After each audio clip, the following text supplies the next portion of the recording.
From San Antonio, Texas, home of the Alamo, the Riverwalk, and the World Heritage San Antonio Missions, this is the Exit Planning Coach podcast with John F. Dini. Designed to help advisors who work with business owners, John talks with top professionals in the exit planning field about best practices, marketing tips, and how to be more effective when working with owners. Now, here's John F. Dini. Welcome to today's edition of the Exit Planning Coach podcast. My guest today is Peter Christman. We're doing a series now called The Founders, and we wanted to do Peter first, and he was very, very kind to get on. I'm very excited to have Peter today. Peter is kind of the founder of the founders. Started the whole ball rolling. What was it, back in 2010? Before that, 2008? Oh, no, before that, it was in the late 1990s. And Wow. in the 1990s, you know, and then really out of the gate around 2005. Yeah. Mm.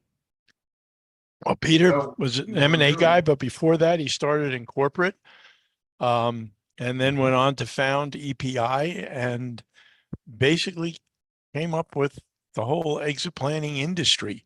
Kind of sprang out of his forehead like an old Greek myth. I wish it was that easy. So, Peter, I'm really looking forward to this, and I'm very excited, as I said. So am I. I'm honored, John. I'm honored. So you had 17 years with Ford and Xerox before you got in, and what did you do with them? Well, I'll tell you what, I started out working for Lee Iacocca at Ford Motor Company back when we introduced the Mustang. And I loved the car business. In fact, I was attempting to train myself to become a dealer at some point in time. And I called on dealers and filled various ranks with the company. And, you know, a car dealer is just, back in those days, the car business was so much fun. And you probably know that we worked by the motto of working hard and playing hard. And it was fun doing both. I then was approached in my 9th year by Xerox Corporation. And Xerox was a high flyer at that time. They were just introducing their paper copiers. And I did not want to leave Ford, but they persisted and insisted. And they had gathered one of our other guys that we had in our office, recruited him. He came to me and said, "You gotta join this organization, make more money, and they're high flyers and da da da da." So I joined Xerox. That's after I was promoted down to Indianapolis with Ford, and I served with Xerox in various management positions. In Indianapolis and then Denver, and then I was promoted to Chicago. My last position was one of being a regional manager with 3,000 people working for me. So that's where I really got my experience in managing people with Xerox. But I think the success that I had in M&A and exit planning can be attributed to my corporate background with Ford and Xerox, because it's not a John, as you know, with all the people you've certified and through, and it's not a background that you see a lot in our profession. Right. Usually you see financial background and so forth and so on. So I think calling on dealers and calling on small business owners and using sales techniques and so forth with Ford and Xerox really helped me to be successful after I left them. You're with Xerox, you've got 3,000 employees in your territory, and you wound up in M&A. What happened there, Peter? I'm not clear. Well, I really wanted, you know, everyone gets that bug to own your own company, right? Mm-hmm. And when I was with Ford Motor Company, I was training myself to become a dealer. And I still wanted to become a dealer, even at Xerox, but more importantly, I wanted to get into my own business. So what I decided to do is I decided to leave Xerox in that corporate job, if you will, and go out on my own and got into the M&A business on my own. What made you pick M&A? I mean, that's not the You easiest know business what? to start up. No, it's not. And I I had gotten a lot of experience in when I worked for Ford Motor Company in what they call dealer development, which were company-owned stores. Mm-hmm. And they buy and sell dealerships and so forth. And that's what I was involved. That's where I got the M&A background. And I did some investigation. And in Chicago at that time, there was only one of any note in Chicago, you know.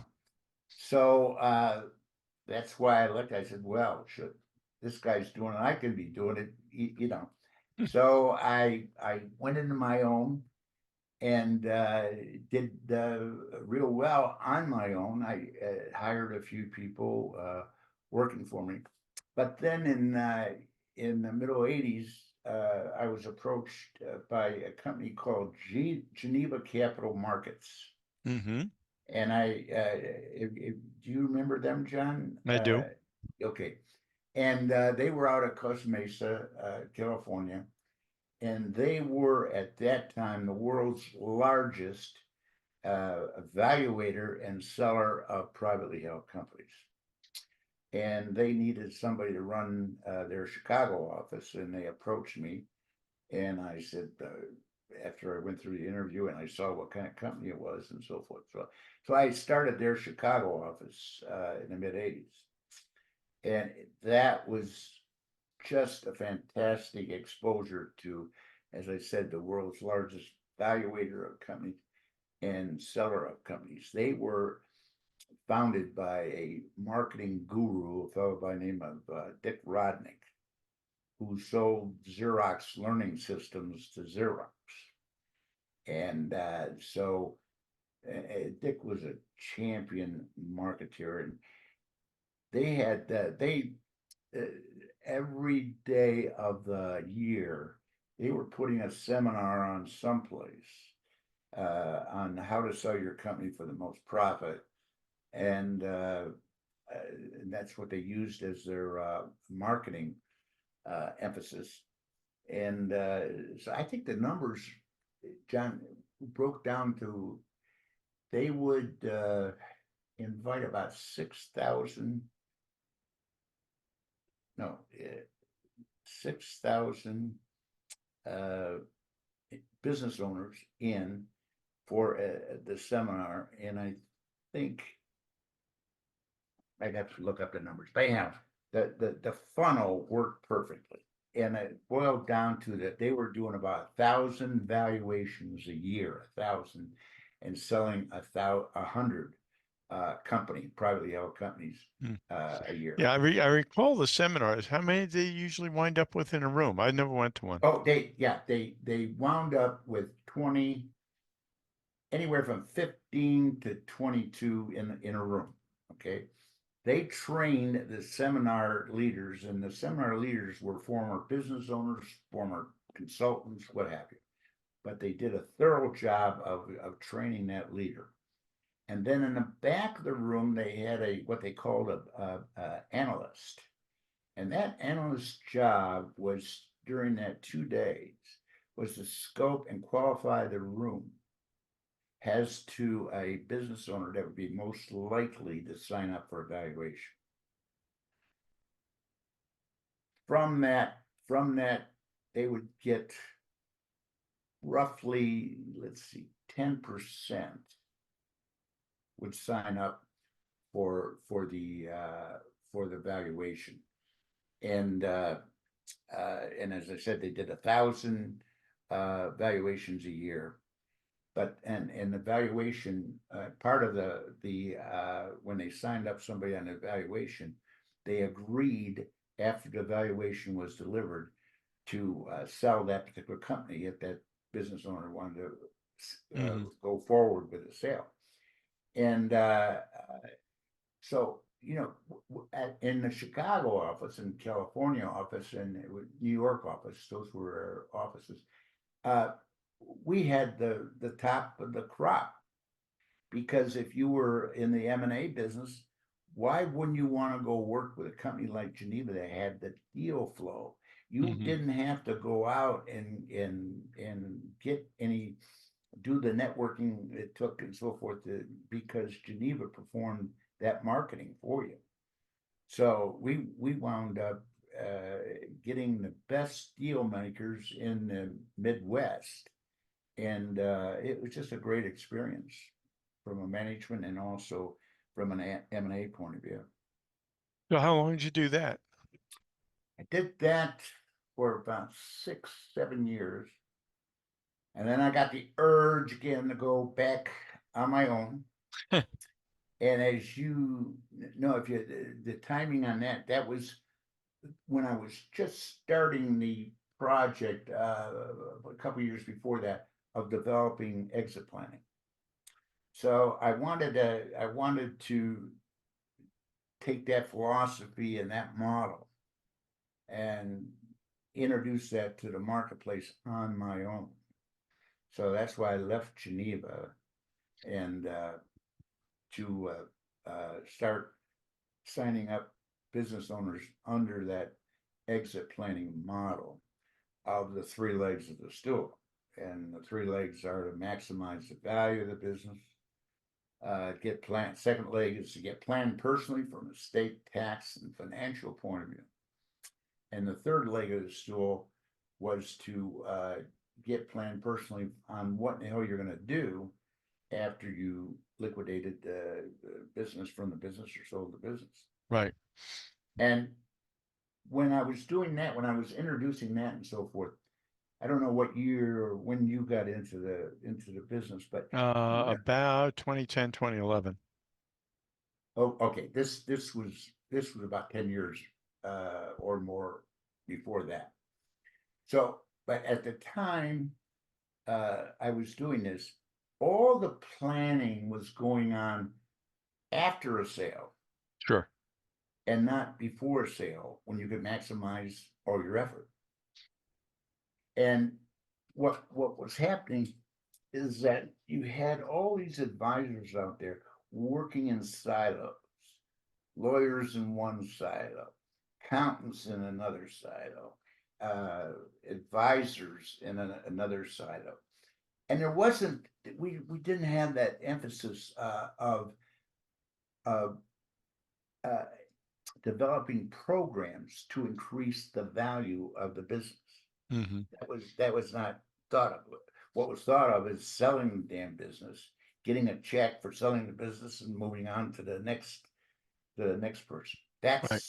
what the brokerage model was at that time. So exit planning was people weren't talking about these silos were just operating separately, and they weren't talking about increasing value. They weren't talking about that at all, and they weren't talking about what are you going to do after you sell, and that wasn't going on. So we had to break new grounds and get those 3 legs of the stool out there, convince that business owner there's only one way to accomplish a successful exit, and that's with those 3 legs. So at what point does EPI come in? Before the book or after the book? Which book? The $10 trillion opportunity. That $10 trillion opportunity, they both come in at the same time. The $10 trillion opportunity was written so to launch exit planning and show and demonstrate to advisors the potential in the market out there for business owners and for selling companies. And who I have to ask because I have no idea. Who is Peter? Peter Jackham. Oh no, Richard Jackham. Richard Jackham. I'm sorry. Yeah, well, Richard was my partner at the You're time. Peter. I know that. Yeah. And hey, what makes it good? I know it too. No, Richard was my partner, and he was a Cornell lawyer, and he did most of the heavy lifting on the $10 trillion opportunity book. And so we started then, we had the book, and at the same time we were starting the Exit Planning Institute, and our strategy was to go out and certify advisors in exit planning using the three legs of the stool. And the $10 trillion opportunity, of course, showed everybody the opportunity that was out there for advisors. And it also came back, and part of the program was to develop these teams and start breaking down these silos to where they would start talking with each other and work with each other and so forth. There was no real marketing being done between these silos until exit planning came along. And everybody was looking for a business owner as a client. Accountants were looking, lawyers looking, and so forth. Sure. You know. So what we came out with is, if you want business owners as clients, here is the strategy that you use to do it. Yeah, I just wrote a letter today to some development people at one of the larger RIA aggregators. And I said, I had a friend sell his company a couple of years ago, and I talked to him a few days after the sale, and he was laughing. He said, I almost can't get in the front door of my house for all the FedEx envelopes from the financial planners that are laying on my porch. But that's too late. That's right. That's exactly it. And that was part of our pitch. Hey, that point is too late once they accomplish the event. Okay. Right. What you got to talk them in is to doing the event and doing it right, And I'll tell you what, we were very successful in implementing it in Chicago as an M&A firm. And then we started in the about 2005, 2006, started the certification classes. So, and I remember you took the one in Chicago, and Yes, that I was did. probably, Yeah. Was that 2010 or 11, something like that? No, that was 18. Oh, that was 18. Oh, Yeah. okay. I I thought there was started 18. with BEI. I started with John Brown's program. Okay. And so, but anyhow, we were ready in 2008. We were ready to launch a national strategy. We were going to franchise, and we did, franchise the Christman Group as an M&A firm, national M&A firm. And for everyone that, and Rich and I developed this franchise, and everyone who bought a Christman Group franchise got a Exit Planning Institute chapter as a bonus to their franchise. You with me? Mm-hmm. And that chapter was supposed to be used as a marketing tool for the franchise. Sure. So that was our strategy. But you know what? We're ready to launch after spending much money in a franchise. We're ready to launch in 2008. Do I have to tell you what happened? There was a little bit of an economic event. Yeah. Exact. 2008 was the worst time that we could have picked to launch this. And the saying that I was taught very early on by an investment banker was, your company matters, your revenues matter, your profits matter, your documentation and systems matter, but nothing matters as much as the condition of the financial markets. Well, and that proved true for us, and that just disabled us, so that then in 2012, we were approached by a firm that you know of, that was in the industry, not in the M&A industry, but was in the industry, and that wanted to buy us, and particularly the Exit Planning Institute. And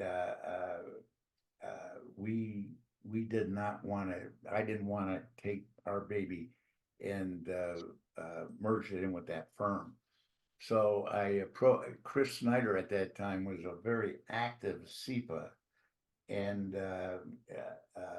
so I got together with Chris and qualified his interest, and because I knew he really loved the program. He put on our first summit that we had, and so anyway, make a long story short, Chris bought us, and that was in 2012.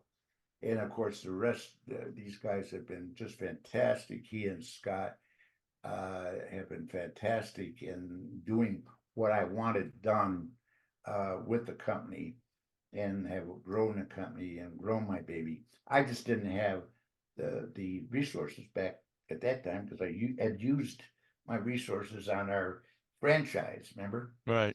And How many so did you have any franchisees? Did that get off the ground at all? No, none. No, we had Ouch. I got a nice, yeah, I got a nice franchise manual, we got all that crap. And I had all the brochures and all the marketing materials, and all of that stuff was done, paid for, and so forth. But it just,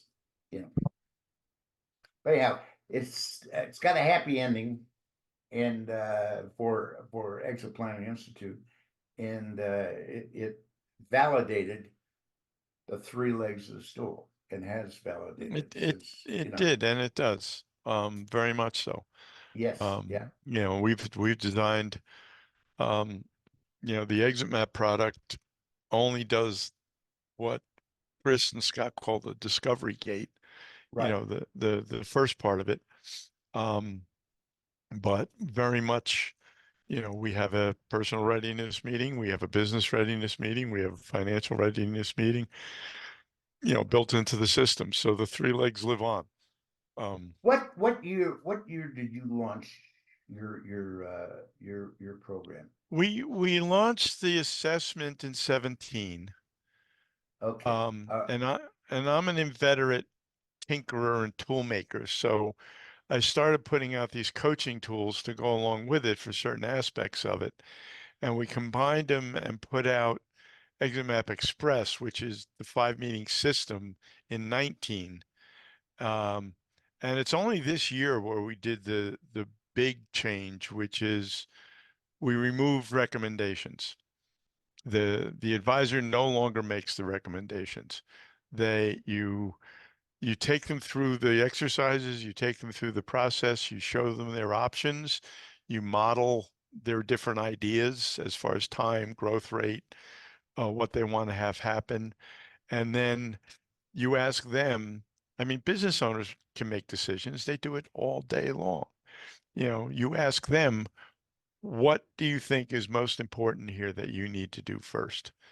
And you build their priorities. So the buy-in level is totally different, because it's their plan. It's what they said they wanted to do. And they buy into their plan.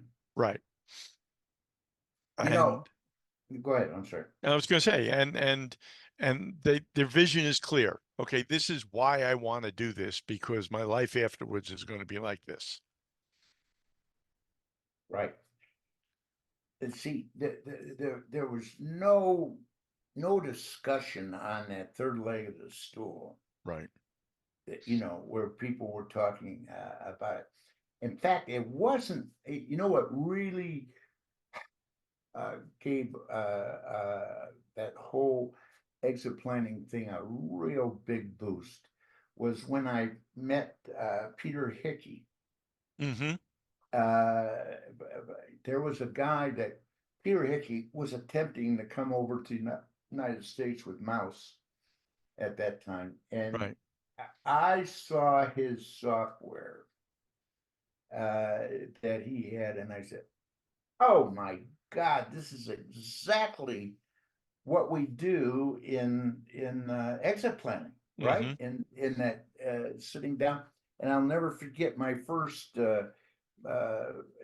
not catalog, the book. My first book of, but it had what we do is perform an evaluation for you. Now, what's the value of the evaluation? Da da da da. And here we do a SWOT analysis. Now, what's the value of what most people where they fell short was that they would talk about valuing it, valuation, Mm-hmm. but they wouldn't talk about what's the real value of doing the valuation at this point in time. Mm-hmm. What about the value of a SWOT analysis at this time? And Peter's software just made it so much easier for and it was a big boost. It had to be a big boost for you too. Yeah. Yeah. No, it's it's funny because I say, even back in 2010, I had to explain to people what I meant when I said exit planning. You know, Today, and I realize it's 14, 15 years later, but I mean, in the last 5 years, you don't have to explain it to anybody. It's Right. it's become a term of use. So you've got to have some pride there that there's a term of use in an industry that you started out with, um, and you brought it on. Um, so you sold EPI to Chris and Scott in Mhm. 2012, and what'd you do then? Well, then I just continued to phase into just retirement, but not just consulting and so forth. And I wrote the book, the master plan, in 2015, because when I was doing exit planning, I never did like the term exit. Never did like it. Because why? Because of confidentiality. Hmm. One of the biggest things business owners are goosey about is confidentiality. Sure. None of you don't have exit planning or anything in your letterhead that you're sending to your clients. This is exit because you don't want the word to get out on the street. Right. Yeah. Right. So I thought the term master planning was a great term, but the industry that had started before me, very little. John was one of the ones, and John did it with financial advisors. But exit planning was a term that a few others were using. So I said, well, okay, screw it out. I would have preferred the term master planning because you can talk about that to anybody Hmm. and not worry about confidentiality. Yeah. Well, I think we've gotten exit fairly accepted. Yeah. It's and even nowadays when I talk to when we're working with owners, even though we don't spread exit all over the place, when we start talking about things like stay bonuses and stuff, it's a lot easier to sit down with employees and say, look, you know, Bob here, you all know Bob's 62 years old. He's not going today. He's not going tomorrow. But you do Well, realize that yeah. you're all 20 years younger than he is, and so there will be a day when you'll be here and he won't. That's the way it works. So That's it's exactly it. Yep. and why St. George? Why'd you move from Chicago to St. George? Yeah. We were in the winters, we were going to Palm Desert Mm-hmm. and for the winter, and we always flew, and we always would take our standard poodle, and then our standard poodle was aging and couldn't fly anymore, so we drove from Chicago to Palm Desert. And one year, as we were going back to Chicago, I looked and saw that on the map you had to drive right through St. George. And I'd heard some good things about St. George and golf and so forth. So I make a long story short, we drove through here and met with a realtor over a weekend. We fell in love with the place right away, and It's beautiful down there. it's beautiful. Yeah. No question about that. But it's not, to be honest with you, John, it's not Chicago. And Both good and bad. yeah, that's right. That's right. But it's got some, like every place else, it's got some pluses, got some minuses. And I guess this battery is getting low. Can you hear that? Could you Yeah, hear that? I can hear you fine. Okay. So anyhow, that's why we picked St. George, and probably if I had to do it all over again, which I never look at stuff that way, but we probably would have stayed in Palm Desert and summered in Chicago, because my wife said downtown Chicago lady. Yeah. Yeah, my roommate from undergraduate lives in Chicago.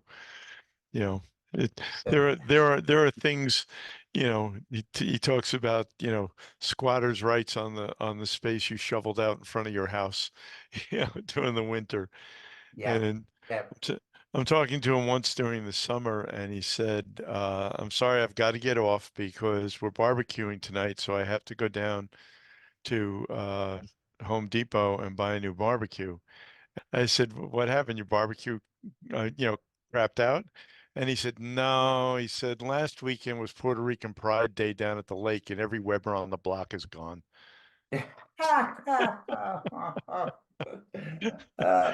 It's funny. It's the truth. The truth Yeah, always hurts, isn't it? yeah, Yeah.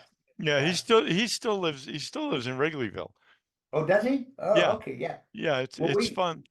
we lived right. We were a block north of the Bean. Okay. We were a block east of Michigan Avenue, and great spot downtown. And I knew every restaurant tour down that area because that's the only way you're going to get in for a meal is to know them. Yeah, yeah. So So, well, okay. what do you think about what it's become today? Oh, it, all I can say is my dreams have come true. They have done a great. I mean, 800 people at the summit. Yes.